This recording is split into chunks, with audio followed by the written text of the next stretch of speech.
Welcome to Kindred, hosted by me, Kate, and my sister, Jen. In this podcast, we explore our human relationship to animals and nature. The abrupt human disconnect created by the pandemic, like for many of us, turned my world and business, Otis and Rude dog collars, upside down.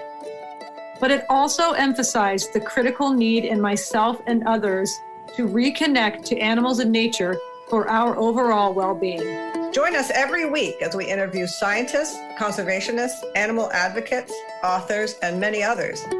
In connecting to our world, we also connect to compassion, empathy, and understanding.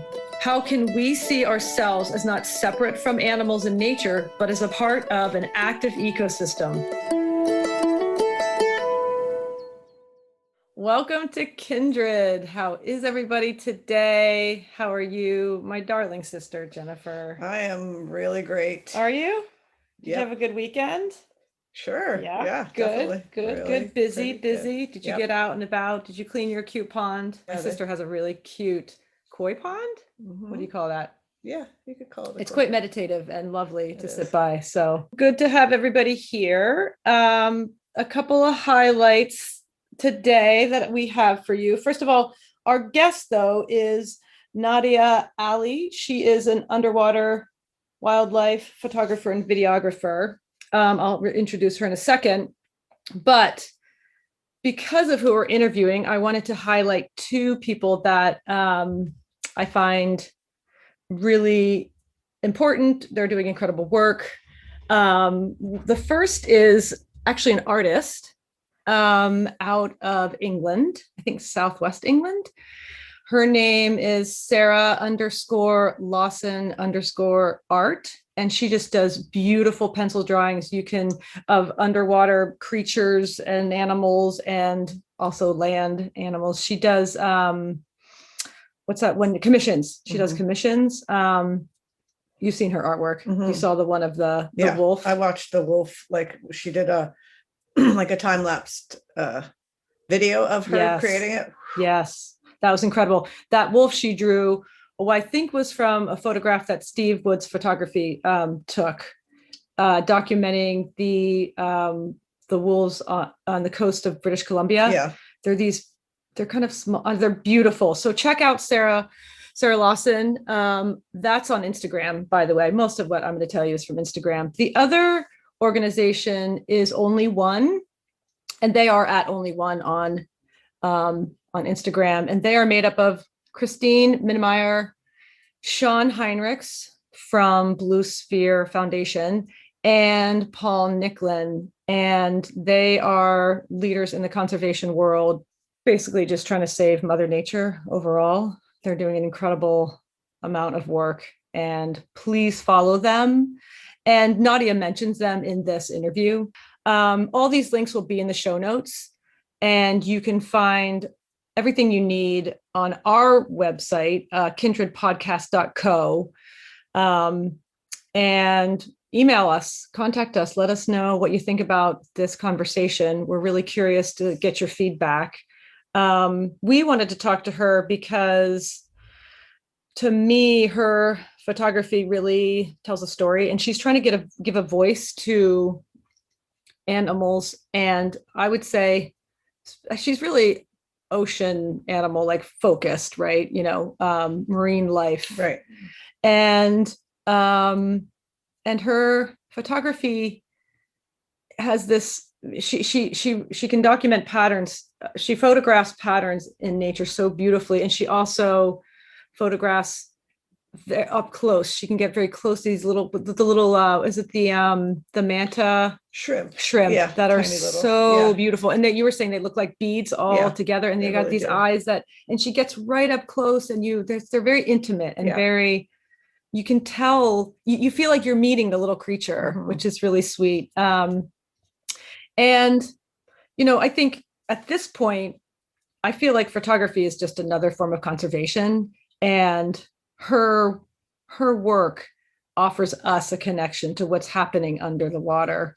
And it just has helped me personally fall in love with the ocean, and just brings on that awe factor of Mother Nature.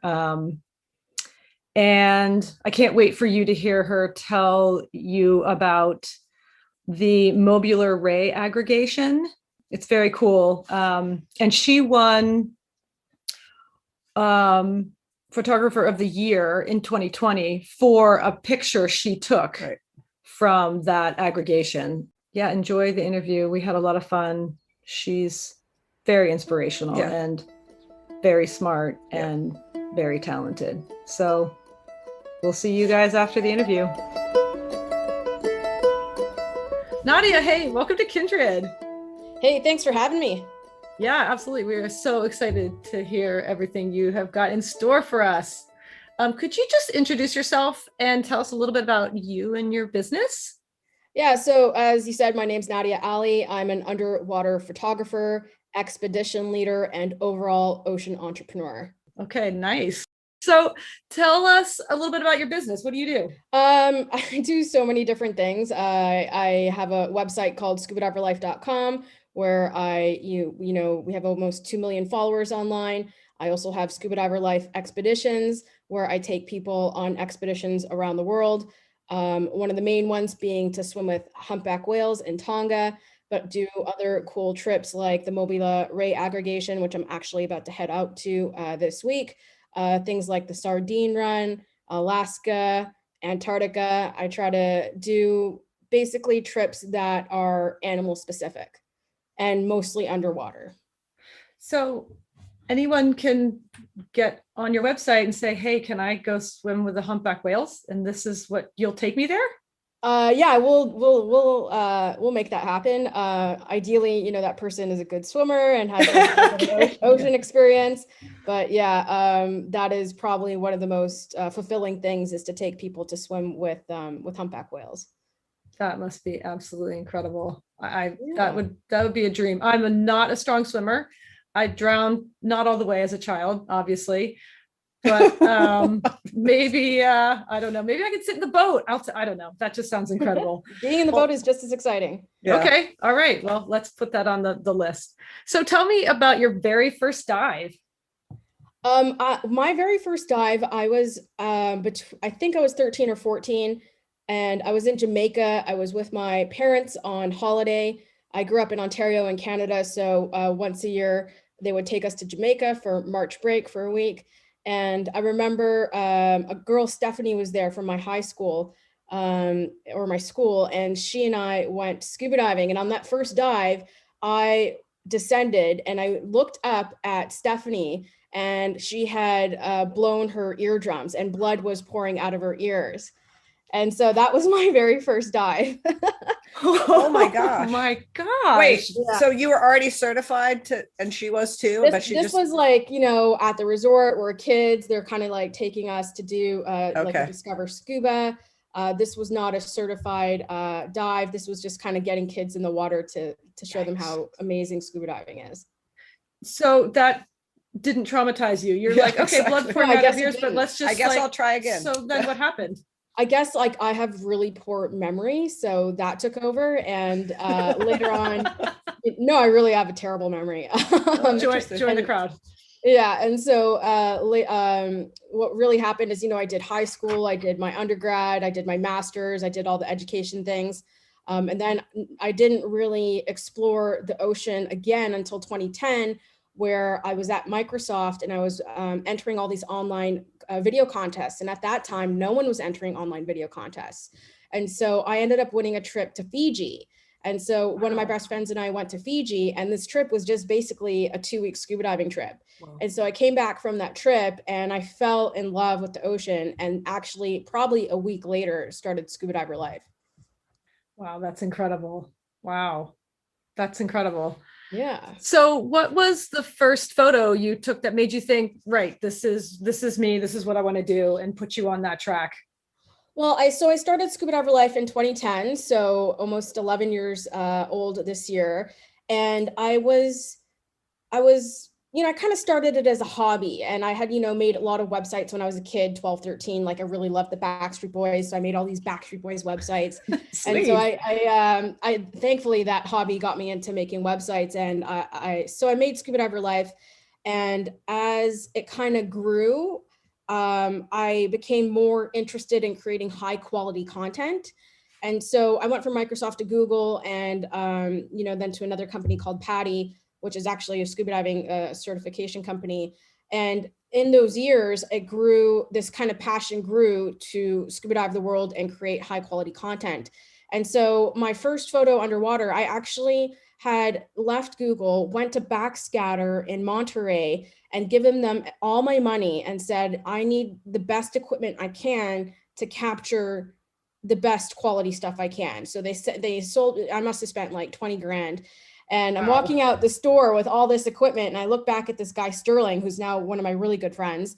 And I said, well, how does this work? And so I ended up, he's like, listen, we have a trip to Bonaire in like 10 days. We can give you a discount because we haven't sold it out. So I ended up going on this trip, and my first photos were literally all black. So all of my photos for like the first 5 days were not turning out. I mean, my undergrad was in photography, so I know how to work a camera, but I could not figure out lighting and all of this underwater. So my first photo was just a black underexposed photo. Right. Yeah. Right. Yeah. When did it click? I think the drive of not being able to get a photo, I think that really drove me to understand it. And then really after I left Patty, I spent, the next 8 years on the road, 10 months each year scuba diving and in the ocean. And so my photography experience was quick to grow, right? I was always doing this, and it just grew very quickly. Yeah. Well, you mentioned Bonaire. I love Bonaire. We've been going there for years and haven't been for a few years, but that's when I've sort of paddled around and snorkeled and seen as much as I can from just snorkeling. Bonaire's amazing. So then do you remember the first photo that you got that wasn't black and you're like, this is like your pride and joy? I don't know. I think like I slowly improved, and it's funny that you asked that. I look back at my photos all the time. Like I have this one hard drive and it has all my photos since 2012. And I think that I look back at these photos and I'm like, whoa, like I can really see the progression. And I think the one photo that I really love that was actually taken in 2018 was the photo of this hairy frogfish that I took. That one really resonates with me. But there's just so many photos. I don't know how many photos I have. I must have over 500,000 photos. So there's so many special photos, like that Mobula Ray one that won Ocean Photographer of the Year. To me, it's every animal has their own story, and that's kind of like what I'm trying to capture. I'm trying to share that animal, and so every animal is really special to me, and so each photo holds a different meaning. Yeah, that's really sweet. So that leads me to my next question about your photos. They really emphasize to me this amazing pattern in marine life, like the one you're just talking about with the manta rays, and you also capture though an intimacy in your images where your photos take me right up to the eyes of the animal. And what is it like for you to capture those images? And when you're so close, it feels so intimate to me. And what are you looking for there to capture? I guess I'm trying to capture like their being, their soul, their personality. Like, a lot of underwater photographers focus on big animals. I try to diversify my portfolio. Things like what I was just talking about, the hairy frogfish, manta shrimp, small animals that you can barely see with your eye. I think my main mission is to capture all sorts of these animals and document them and show them to people around the world, showing everyone how amazing the ocean is and the animals within it. And I think something that really scares me is what is the future of the ocean? So that's kind of another part of it, is capturing and documenting these animals, because I don't know, maybe 50 years from now, or even sooner, some of these animals won't be around anymore because of how we're just destroying our oceans.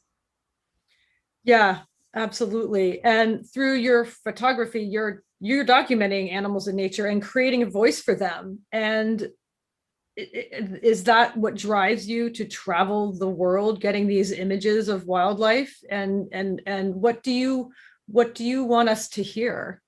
For sure, what drives me is getting, there's a part of me that kind of thinks of it as like a card collection where I'm like, oh, I don't have a picture of a basking shark yet. I really need to go and get one. Mm-hmm. And so that is a little bit of the inner thinking of how I think about what drives me is like, wanting to get that shot of that animal, but also wanting to see that animal. And I think it's so interesting how wanting to see something, whether it be an animal or a city or a country, drives people wanting to experience and see something. Like literally wanting to see an animal, it fuels every action of my life. And Yeah. I think that's pretty interesting and pretty cool. And it's really awesome to meet other people who are driven by this same fascination of just wanting to see and encounter and experience an animal. Well, because I don't scuba dive, I don't get to see these incredible creatures. And, for you to do that and share that with us, and most of the world isn't doing what you're doing and getting up close and taking the time to travel the world. And I feel like because of that, I get to tap into a different part, this underworld below the sea that otherwise I would never get to see. And that puts me in touch with the beauty of the ocean. And then I care about what's happening, because if you don't see this stuff, you don't know what's going on down there. And a lot of people are never going to see the manta ray like you do. And the fact that I get to see that, it connects me. And then the deeper connection is I care what's happening there. I want to support it and help keep it safe. Yeah, I would hope so. I think the ocean is the biggest out of mind, out of sight, out of mind mentality for most of the human race, because there are so many people that don't get to go scuba diving and don't get to encounter the animals, and so it's important exactly to bring these animals back into people's minds and into their faces as much as we can, and being like, hey guys, just so you know, these are all the animals that live in our oceans. And the ocean is such a resource for so many people, for transportation, for food, for tourism. There's so much responsibility that the ocean has for so many people's lives.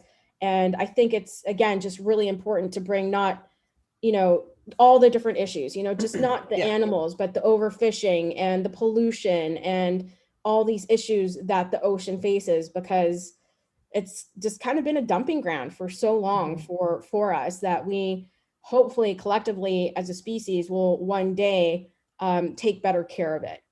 Yes, for sure. And I think the thing is, you're using your passion to educate. Like it's very interesting because it's a creative process. Like you're an artist, but you're also like an advocate at the same time. Like you're using your gift of photography to not only share that with other people, but also to bring awareness where there's so little. Like people see the ocean, they're like, the ocean's fine. It's like when people go out into a forest, they're like, there's plenty of trees, we're fine. Like that kind of thing. It's because we just have limited understanding. Yes, definitely. I would love to do more in terms of conservation as my career moves forward as well, and cover these stories both in video and photo format, and helping tell the story of the ocean. That's a powerful way to tell the story for sure. So I just want to switch gears a little bit and ask you about potential challenges that you face as a woman and a woman of color in the world of wildlife photography. When it comes to photography, there are not a lot of underwater photographers. So there's kind of two layers to it. There's wildlife photography, and yes, there's lots of females in that, not a lot. And then when it gets to underwater photography, there's even less. And so what's frustrating about it is getting your name out there, working to get your name out there. What kind of struggles are there? It seems to me still that I feel like I have a really great portfolio. I feel like I don't get a lot of opportunities that maybe other male photographers get. I feel like we're kind of still, especially as a woman of color, we're just getting into this era of opportunity for people, who are of color, and that could be female and or male. And so I think the world is slowly waking up to that. But as a female as well, I mean, there's Sony, the Sony Alpha program. The CEO of Sony himself noticed that more men were getting jobs than women. And I can't remember the story. There was an article about it. He was like, there was a project and all the pitch, there's a project, they needed photographers. And all the photographers that got scouted when their portfolios came back were male. And so he was like, this is crazy. There's not one female in this pitch. And so he actually created the Sony Alpha Female program to give women photographers more opportunity. Like the fact that was recognized and even needs to happen just tells you that there is so much room to grow for females. And then of course, another layer for females of color to have more opportunities. When I look at my work, I think I have really amazing work, and I still feel like those opportunities are still given to men. And you know, when you look at places like Nat Geo, when I talk to my friends who are involved with Nat Geo, they do talk about Nat Geo as being a boys' club. And so I know they just hired a female CEO. I would love to see her stir that up. I would love to see more females in positions where they can go out and take photos in the field for companies like Nat Geo or Discovery, or have more female hosts. You know, when you watch TV, you watch Nat Geo, Disney Plus, Discovery, like how many of these stars, even in nature, are female? Not a lot. I can't even think of any. Right. So that it's definitely a hard, it's definitely happening. It's hard. It shouldn't be hard to talk about. Solutions should be present, especially when you have talented people. It shouldn't be about their name or their skin color. It should be about the quality of the work that they provide. 100%. Yeah. And that, you know, leads me to even like, what's the process of getting this to shift even more than CEOs? I mean, it has to go way further and deeper. Well, I mean, that's another thing is like, why, when I look at especially underwater photography, you need to first analyze why are there so few female underwater photographers initially? Right. Is it money? Is it because women are taking care of their kids? Is it because it's hard to do? I mean, it is definitely hard to do, to travel and dedicate your life to it. Well, I first think we need to go back and analyze why are there initially so few females taking photos of animals underwater or even above water, topside animals. And maybe it has to be like this, where companies dedicate, you know, their influencer programs to 50-50. You know, we're going to do 50% male, 50% female. When you go and, you know, for Canon, a great example, Canon or Nikon or Sony, when they build out their influencer programs, maybe that's something they have to do and think about. And be gender equal. Do you feel like when you talk about this subject with the people in this field, do you feel like you are being heard? No, I don't feel like there's much place for my voice to be heard. Right. And again, if you look at my Instagram, I think I have and I'm not trying to complain or any of that. I have a great life. I love what I do, but like, why am I not sponsored by any sort of camera company?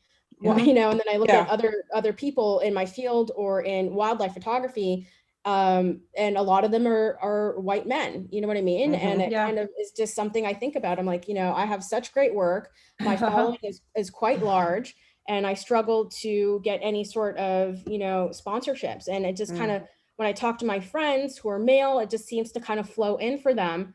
And I'm like, well, what am I doing wrong? Like, I don't think I'm doing anything different than you.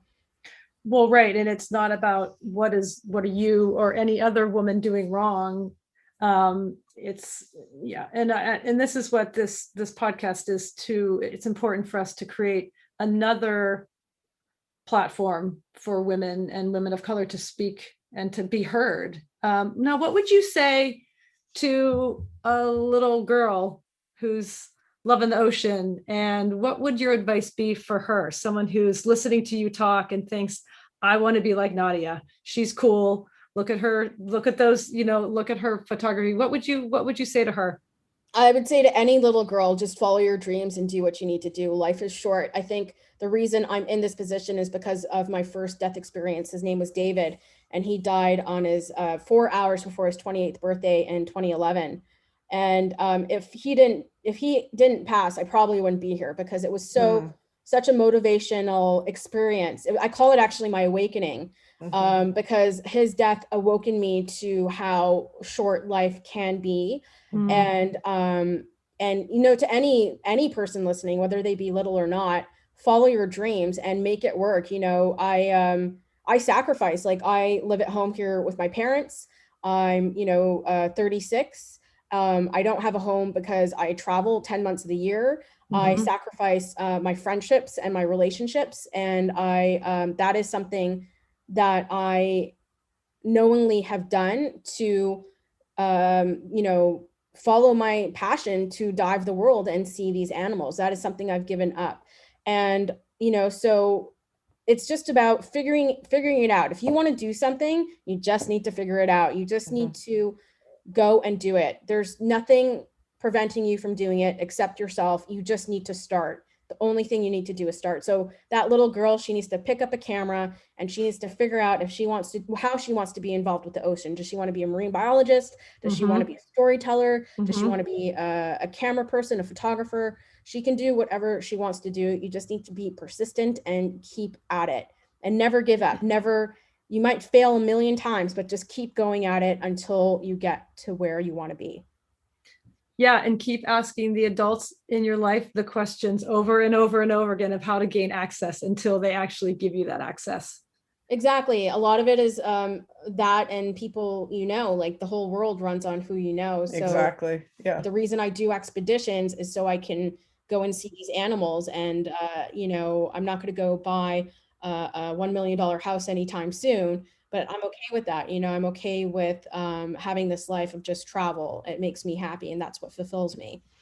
Well, and the experiences you're having to me are so priceless. There's just nothing compares to what you are experiencing and what you're sharing with the rest of us. It's incredible. It is incredible. It's I have so many incredible moments with animals.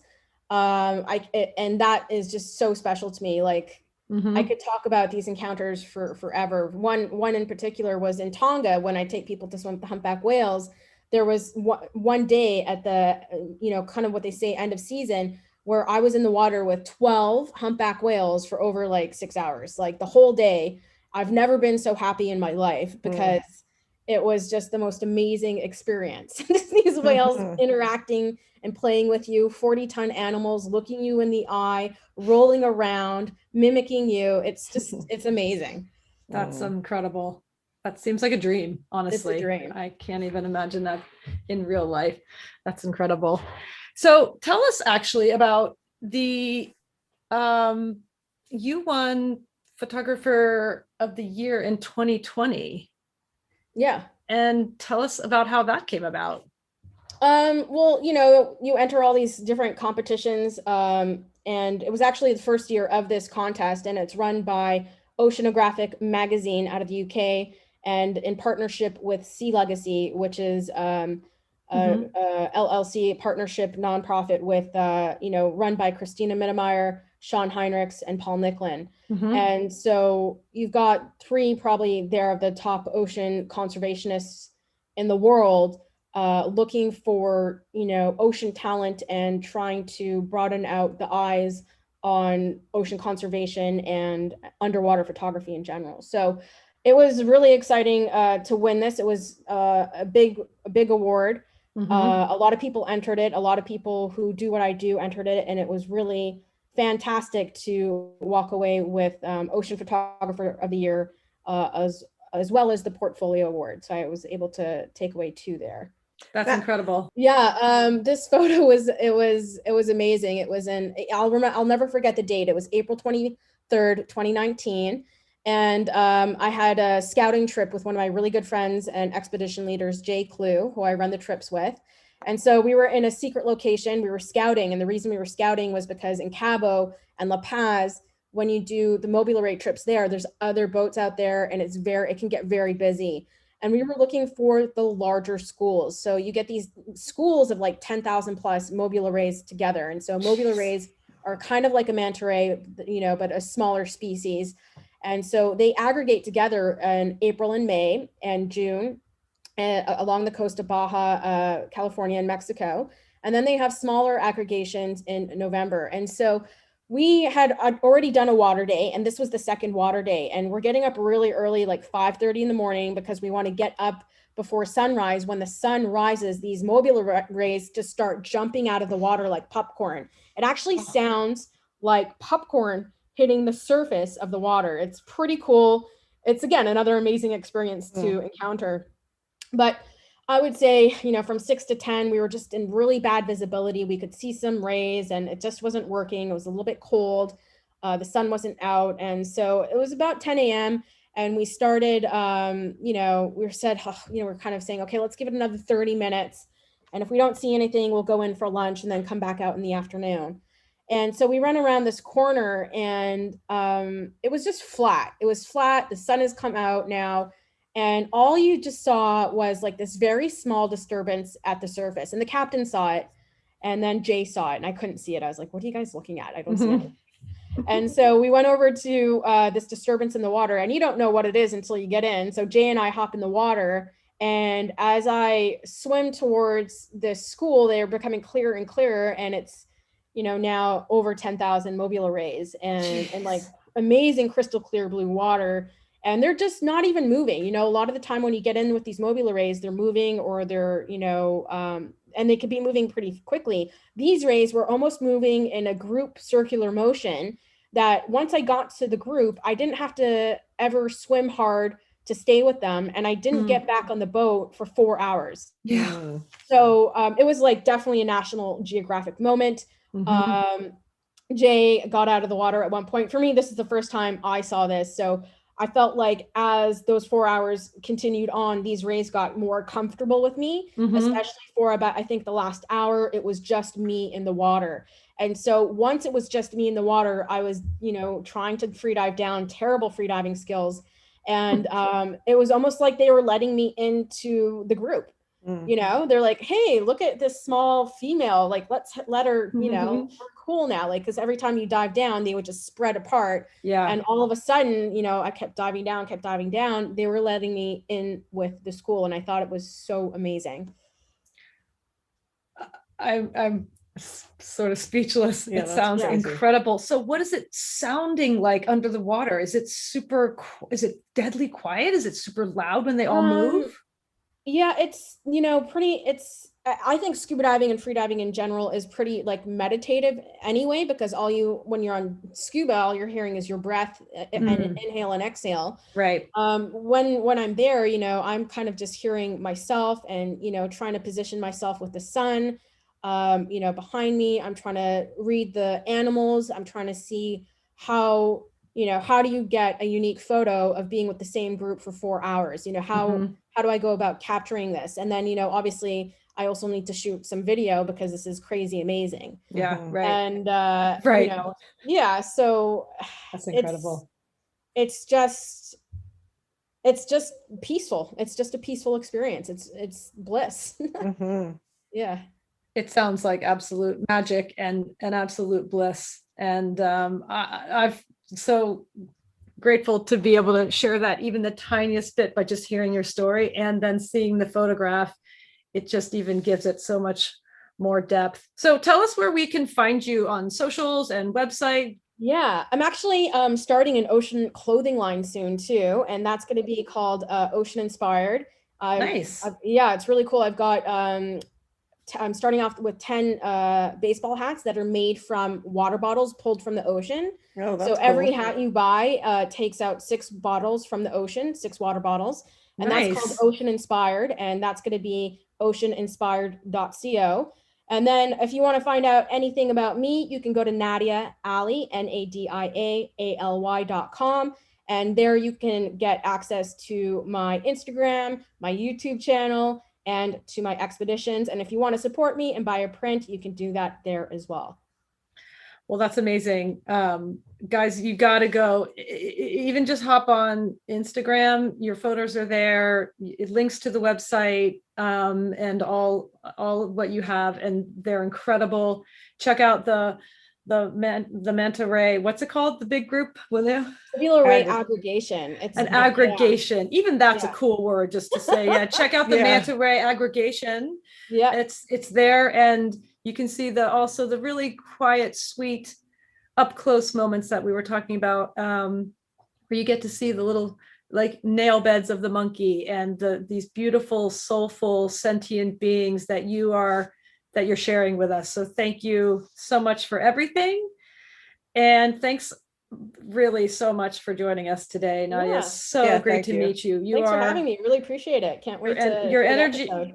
Yeah, your energy and enthusiasm transfers, and you're really inspiring. So thank you so much. Thanks so much. I really appreciate that. Again, thank you for having me.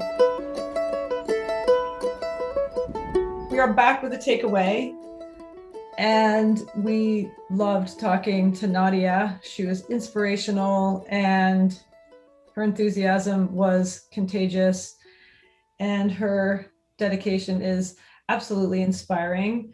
I think sort of one and two main things for me that really resonated was that her photography is telling a story. Like it's giving animals, especially under the ocean, a voice that I wouldn't otherwise see or hear, and just showing us the amazing creatures and life that lives just below the water. And that kind of led me to thinking about how photography is just another form of conservation, and how her work connects me to the natural world. And it gives me a new awareness and a new opportunity to fall in love with the ocean in this conversation, and just to sit in awe of Mother Nature, and to see her perspective, but really she's trying to show their perspective, I feel like. And that just was really moving to me. And I'm just so grateful that there are people like her doing what she's doing, so I get that opportunity. Totally. I think you said and she said in the episode that not very few people are doing what she's doing, and very few of us have access to that. An intricate and complex ecosystem. Yes. A complex ecosystem. That's exactly it. Yeah. A different way I thought of it was that because she's an underwater photographer, she's an artist, but also her art is a form of activism, I feel like, and it doesn't, without words, she's educating us with just her photos, and it's giving us a profound, it's almost hard, you can't really ignore the fact that this is very, very important to pay attention to because of her, of her pictures. They hit you, and there are no words necessary. It's just like, oh, right. Yeah, we can't just throw trash in here. We can't just let businesses dump in here. We can't just overfish, because this is, look at how beautiful and perfect this is. I agree. And the intimacy in her photography takes you right up to these faces. And I was really struck by, you see the eyes, and it's just what you're saying, where I have immediate connection through seeing them so intimately. Yeah, absolutely. Yeah. I think it's an unexpected consequence that, you know what I mean, of her work. That creativity meets activism is really cool. Yeah, I love that. She's just a really amazing human. She really is an amazing human. And because of her drive and her focus and the joy that she gets. And I thought it was really cute that when she said one of her favorite things is watching people, she takes people on dives to see the humpback whales and swim with the humpback whales. And that just one of her biggest joy is to see people to do that, which is just so sweet. So I've got a couple links for her. On Instagram, she is nadia.aly.photo. And that's nadia.aly.photo. And then her website at nadiaaly.com. And then links to her 2 businesses. The first is sdlexpeditions.com and the other is scubadiverlife.com. So check Nadia out, see the amazing stuff that she is doing in the work of photography and conservation. So thanks to her for joining us. Yes. Agreed. All right, guys, we will see you next week. Lots of love. Kindred is hosted by me and my sister Jen, produced by Kat Gaddy and myself, sound production and editing by Dan Cooper, original music by Ellie Grace, and our Kindred artwork was created by Lindsay Coffin. Please subscribe, rate, and review wherever you listen to podcasts, and feel free to contact us through our website, kindredpodcast.co, where you can also find all our links to our socials and Patreon page.